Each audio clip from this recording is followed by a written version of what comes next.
Big TV భక్తి సమాచారం WhatsApp ఛానల్లో జాయిన్ అవ్వండి. అన్ని విశేషాలు ఎప్పటికప్పుడు తెలుసుకోండి.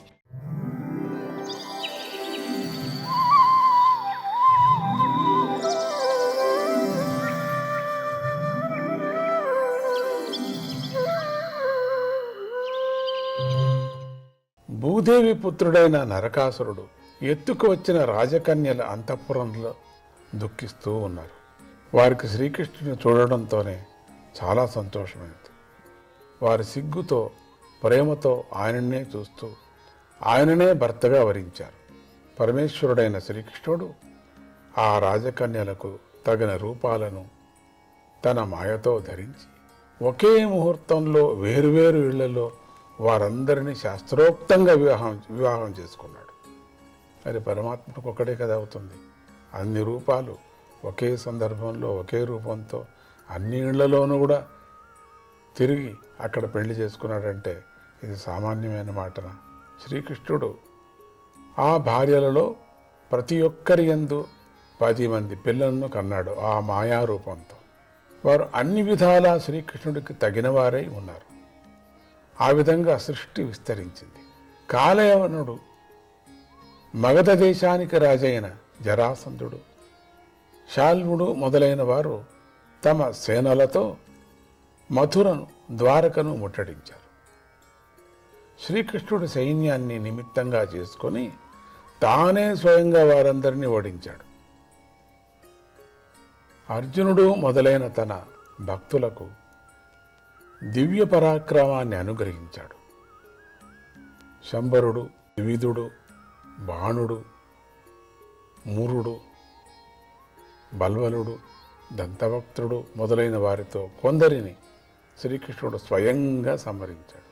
వాళ్ళలో ఉండేటువంటి కొందరిని, మరికొందరిని ఇతరుల చేత సంహరింపజేశాడు. ఓ విదురా, తర్వాత ఆయన నీ సోదరులైన పాండు, ధృతరాష్ట్రుల సంతానమైన కౌరవ పాండవుల పక్షాల్లో చేరి వచ్చిన రాజులను సంహరింపజేశాడు. ఆ రాజులు తమ తమ సైన్యంతో కలిసి కురుక్షేత్రానికి వస్తూ ఉండగా వారి భారానికి భూమి కంపించినట్లయింది. కర్ణుడు, దుశ్శాసనుడు, శకుని చెప్పిన చెడు సలహాలకు ఫలితంగా దుర్యోధనుడి ఐశ్వర్యం నశించి ప్రాణాలు కూడా పోయాయి. అతడు తొడలు విరిగిపోగా మిగిలిన కొందరు సహాయకులతో కూడినవాడై యుద్ధరంగంలో నేలపై పడి ఉన్నాడు. అందరూ కూడా పడి ఉన్నారు అట్లా. కానీ అటువంటి దుర్యోధనుడిని చూసిన శ్రీకృష్ణుడికి ఏమాత్రమూ సంతోషం కలగలేదు. శ్రీకృష్ణుడు తనలో తాను ఇలా అనుకున్నాడు, నా అంశలే అయినటువంటి ద్రోణుడు, భీష్ముడు, అర్జునుడు, భీముడు మొదలైన వారు 18 అక్షోహిణులను సంహరించి భూమి యొక్క భారాన్ని తగ్గించారు. కానీ ఇదేం గొప్పది కాదు. ఎందుకంటే ఇంకా గొప్పదైన యాదవ బలం మిగిలే ఉంది కదా. ఆ యాదవులు మద్యపానం చేసి ఆ మత్తులో ఎర్రనైన కన్నులు గలవారై వారిలో వారే పోట్లాడుకుంటారు. వీరి వదకు ఇంతకంటే మరొక ఉపాయం లేదు. నేను అవతారాన్ని చాలించటానికై సిద్ధపడుతూ ఉండగా యాదవులు తమంతట తామే నశిస్తారు.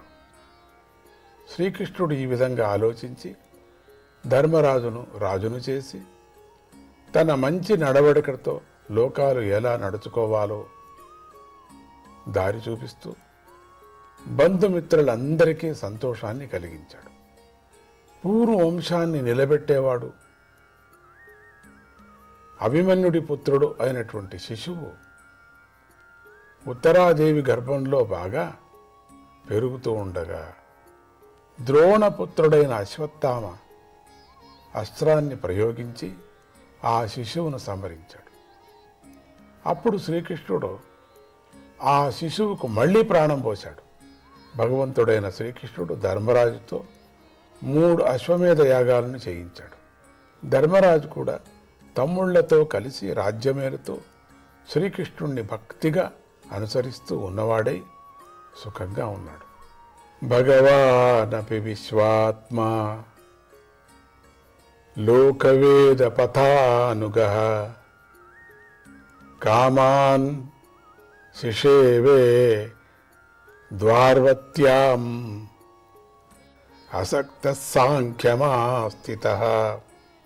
జగదాత్మ అయిన శ్రీకృష్ణ భగవానుడు లోక మర్యాదను పాటిస్తూ వేద ధర్మాన్ని అనుష్ఠానం చేస్తూ సచ్చిదానందమైన పరమాత్మ జ్ఞానంలో నిష్ట గలవాడై సంసారంలో ఆసక్తి లేనివాడై ద్వారకా నగరంలో భోగాలను అనుభవించాడు. ఆయన ఆ విధంగా లోకంలో జ్ఞాన మార్గాన్ని నిలబెట్టాడు. శ్రీకృష్ణుడి ప్రేమతో నిండిన చిరునవ్వుతో కూడిన చూపులకు, అమృతం వంటి మాటలకు, దోషం లేని ఆయన నడవడికకు, సౌందర్యానికి నివాస స్థానమైన ఆయన రూపానికి భూలోక ప్రజలు మాత్రమే కాక స్వర్గాది లోకాల్లో ఉండే దేవతలు కూడా ముగ్ధులైపోయారు. ఆయన రాత్రుల యందు సమయం లభించినప్పుడు ఉత్సాహంతో ఉన్నటువంటి గోపికల ప్రేమానురాగాలను స్వీకరిస్తూ రాసక్రీడలో రమించాడు. ఆ విధంగా ఆయన ఆసక్తి లేనివాడై రాసక్రీడ యందు అనేక సంవత్సరాలు ఆనందించాడు. అప్పుడు ఆయనకు గృహస్థాశ్రమానికి సంబంధించిన సుఖాలయందు, వాటి సాధనాలయందు కూడా పూర్ణ వైరాగ్యం కలిగింది. కర్మయోగంతోనూ జ్ఞానంతోనూ యోగులకు ప్రభువైన శ్రీకృష్ణుని నిష్టగా సేవించే భక్తుడు కూడా దైవాధీనుడై ఉన్నాడు. అటువంటి వాడు దైవాధీనమై ఉండే భోగ విషయాలను విశ్వసించడు, వాటిలో చిక్కుకోడు. ఇలా భక్తుడే భోగాలయందు చిక్కుకోడు అని చెబుతూ ఉండగా భగవంతుడు చిక్కుకోడు అని ప్రత్యేకంగా చెప్పాలా?